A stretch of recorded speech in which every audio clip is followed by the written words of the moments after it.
Welcome to another edition of the Insider Mailbag. I'm Jared Johnson, and I'm joined by the Mighty Joe Yeager. Mighty Joe, man, last week you got a question about the shades, and I noticed you're wearing the casino Las Vegas 50s era mobster shades this week. Yeah, these are a little bit different. They're made in Austria, excuse me.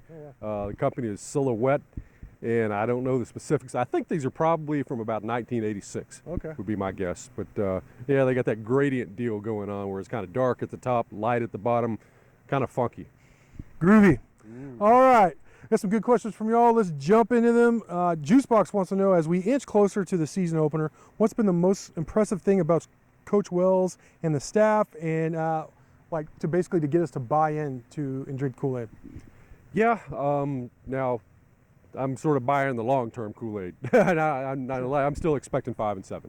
So, but I mean, yeah, no, we're bring out the rotten tomatoes and everything. But I mean, the bottom line is, I believe that Matt Wells is going to be an improvement over Cliff Kingsbury.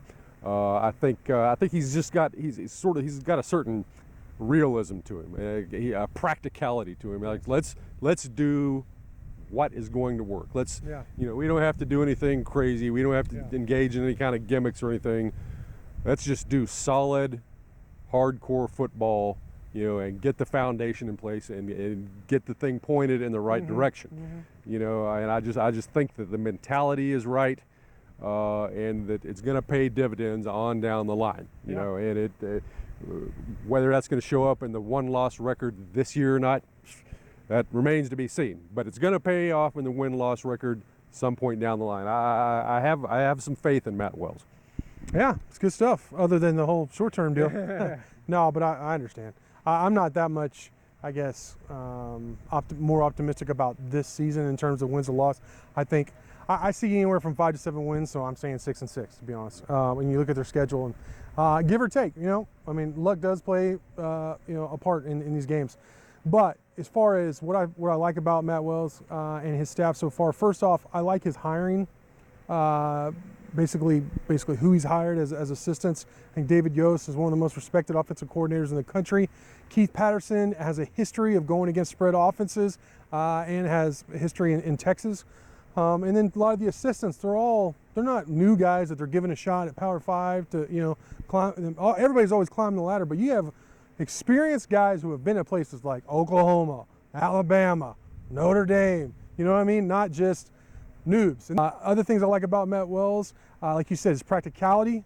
They're organized. I've heard from recruits that out of all the schools they visited, this is the most organized program they've been to, and that's not anything I have heard in the last 5 or 6 years. They have short-term plans, they have medium plans, and they have long-term plans for success, and they're going about it. Before, I had a hard time recognizing a plan. So all this is so refreshing, and honestly, I think you could vouch for it. I'm a bit invigorated by it. Short-term, we'll have to see. 6 wins is what it is, but I'm excited just to see the X's and O's, how they react in game situations, all that stuff, just the newness of it. And I do like that Matt Wells does things like invite the local high school coaches out, come up and talk to the media. The baby kisser, handshaker, all that. I think that's important nowadays. You got to have that kind of CEO, head coach of these. What these are basically just huge businesses. What they are. I mean, and these football programs nowadays, and it takes a CEO. So, and that's what Matt Wells is. Panther Cat wants to know if Joel and Tombwe made the trip to the Bahamas, and do we see him playing both the 4 and 5 spots? And he said would guess if eligible. It would also depend on Chewy and Russell Tachua and his development. I'll answer a couple questions real quick and get your opinion. Joel is not going to, or did not go to the Bahamas. He practiced with the team before. He will be practicing again with the team when they come back, but he did not go to the Bahamas. I see him more as a 3 or 4 than a 4 or 5, but I think he is capable of playing a 5 in a pinch, Mighty Joe. Yeah, another versatile guy, but I really do see him actually as a 3. Yeah. I really do. His game, I mean, you could contrast him with the new recruit, Chibuzo. Yeah. Okay, Chibuzo. From Cali, the Cali right, forward. 6'7" forward out of San Diego, who is basically he's rooted inside. I mean, you see him around the rim most of the time. Now he does occasionally step out and shoot that shot out there. He's got a shot, but he is most comfortable, he's most at home inside. And Tomboy is a guy, yeah, you see him floating around the perimeter an awful lot. Now, he can go in and get you some rebounds. Yep. He got 15 against Indiana State last year. Averaged 5.5 for UNLV last year. Yeah, that's not bad. That's not bad. That's not bad. But I think a lot of those rebounds are probably longer rebounds and stuff where he knifes in and gets the stuff in the mid-range. He's probably got a good nose for the ball. But so the point is, I mean, that perimeter aspect and the orientation of his game suggests to me that he is more of a 3. He's on the slender side as well. He's not a big husky guy or anything like that. So I see him probably more as a 3. Do you think, if assuming he gets the waiver and he's eligible immediately, does he start in your opinion or not? Because to me, that's a really tough question. Yeah, I think he will probably wind up starting some games, but probably not the early games in the season. Right. But there's a lot of guys on this team, I think, that are going to be, they're going to be in the rotation, and he's going to experiment a little bit. And so you're going to see a lot of guys start. I mean, there's certain guys that are going to be in there all the time. I think Chris Clark and Holyfield and Moretti and Kyler Edwards are guys that are going to be starting just darn near every game. Yeah. But that 4th position, they're going to experiment with a lot of different guys, and Tomboy is probably one of them. So if you had to pick Ramsey or Tomboy right now with those other 4 in the starting 5, who would you pick? I'm going off chart here, but I'm just curious about this. Right. Beard likes his guards, so I'm gonna go with Ramsey on that. I think Tomboy coming with the bench would be just dynamite too, man. Can you imagine? And Tomboy is your 6th man. That guy's, could be in the NBA next year. All right.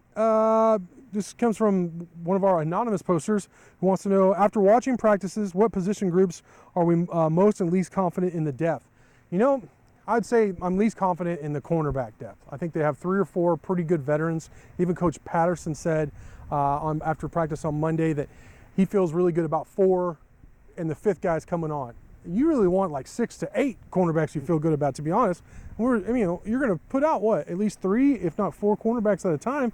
1 or 2 goes down, all of a sudden you have guys that you don't feel comfortable with, Now there's still a lot of training camp left. There's some young guys developing and all that, but as far as depth, I'm concerned about corner. You have some safeties who can slide over in a pinch, like Adrian Fry can pretty much play almost anywhere at this point, but he's going to be starting at safety. So as far as who I'm most excited about, or who I feel the best about in terms of depth, this is going to sound crazy because I think you're going to really disagree, but I'm starting to feel a lot better about receiver. There's some young guys really coming on. Eric Ezukama, first off, you're talking about 3 positions instead of 4. Right. So that makes a huge difference. Now on the outside, you have guys like Vasher. Ezukama, he's not like a question mark for me at this point. If he's healthy, he's going to be a stud. Right now he's running with the ones. Who I heard on Monday, who was really coming on and had one of the best camps, is Keyshawn Carter on the outside. They said he's really been a revelation. It's like, this guy was born to play outside, not inside. So he can be the deep threat and stretch the field kind of guy for you. All of a sudden, that really opens up how you feel about the receiver position. At the H inside the slot, look, McLean Mannix, he was a freshman All-American. He's a guy we know can produce. They know him. They're very familiar because he was at Nevada. Dalton Rigdon is known as kind of like Mr. Dependable. He's always available, and he always does what he's supposed to. He's an explosive athlete. You look at him, you see kind of a smaller white guy. I think most people would be like, who is this guy? No, he's a dynamic athlete that was on the Tech track team at one point. He was a scholarship member of the Tech track team at one point. He's rededicated himself to football, and it's really showed. He's going to play a lot. He's going to catch. I bet he catches 30 balls this year. That's how good he is. And then Xavier White is a guy who he may be the most talked about guy in camp. He's the local guy from Lubbock, Monterey. Apparently, every time they throw a pass to him, he catches it, and then he makes 1 or 2 guys miss every time. He's going to play.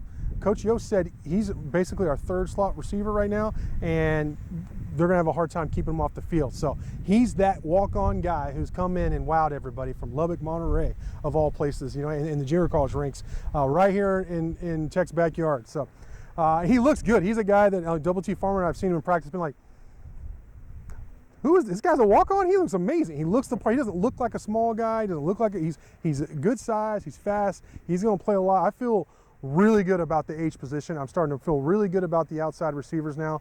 I like the depth. So that's where I'm at there. Murdo Coalition wants to know, basically, and I'm going to paraphrase here, but do we get the same feeling about Wells that we did or that we do with Beard and Tadlock? And this is kind of a loaded question, but I've actually said, hey, he's starting to kind of remind me of Beard with some of the things he has said. And Wells has said, like, being a part of the fight, just some of his mannerisms, some of the whole he gets it kind of things, like them calling season ticket holders. I don't know if you heard about it or y'all heard about it, but of course football is a much bigger number than basketball. But Coach Wells and a lot of the assistants, Coach Yost, called a lot of the season ticket holders and thanked them, which is something the basketball program has done for a couple of years now for buying tickets. So those kind of things, yeah, it's starting to remind me of them, to be honest.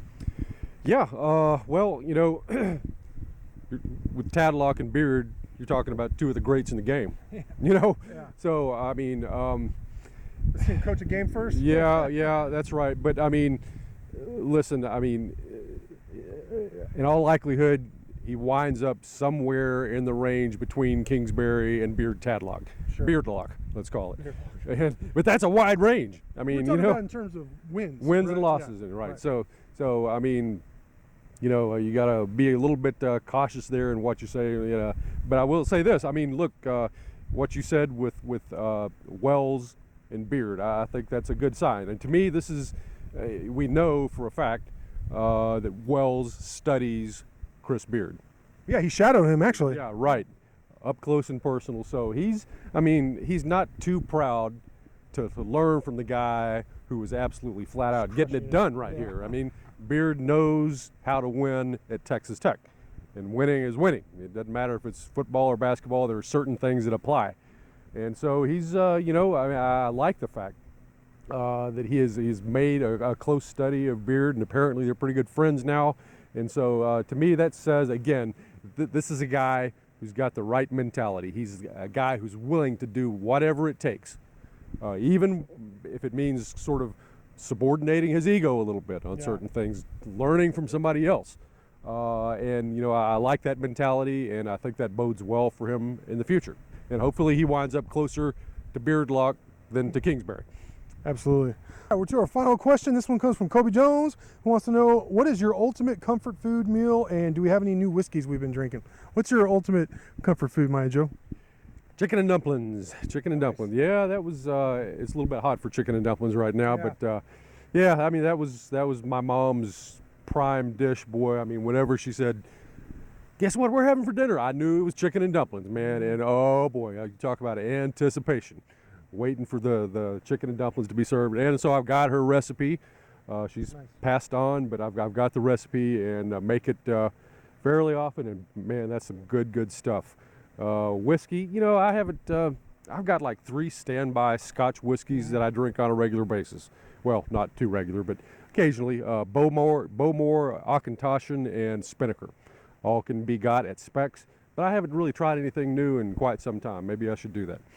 Yeah, I've been kind of sticking to my standbys on the whiskey too. Just kind of TX whiskey is something I enjoy. It's a little pricey, but it's good. And I covered the Colonial for several years, and I always do the party notebook with a they put 2 of us together to do a big party notebook for the Fort Worth Star Telegram every day, where we go to like the margarita booths, we'd go to like cover the caddy run, I think it was the 13th hole, and then go to the different basically parties around the Colonial. And TX had a place one time when they were just first starting out, and man, they loaded me up on all this free TX whiskey and broke down how you can give them all kinds of leather. You can give them part of your saddle, and they'll make you the cork basically out of it and all that. And just kind of just some of the cool stuff about their distillery there in Fort Worth. So, boy, a tough gig. Huh? Yeah, I know. Well, the reason why they gave us partners was like one could go drink and talk about it, and it would be in the next day while the other one wrote. Okay. You know what I mean? If you're gonna be covering the party, yeah, you're probably gonna partake a little bit. You know what I mean? Just don't make it too obvious, and then write about it. You know, so you'd already have something loaded up. You know, where you got the, so to speak, you'd have like a paragraph ready, and then you go partake, and the other guy would kind of finish out the notebook for you, and then you switch the next day while you were covering, right? The other guy partied. So it was a tough gig, let me tell you. Oh, yeah. All right, but I think that's going to do it for this week. Joe, great stuff from you as always. Great questions from y'all, and until next time.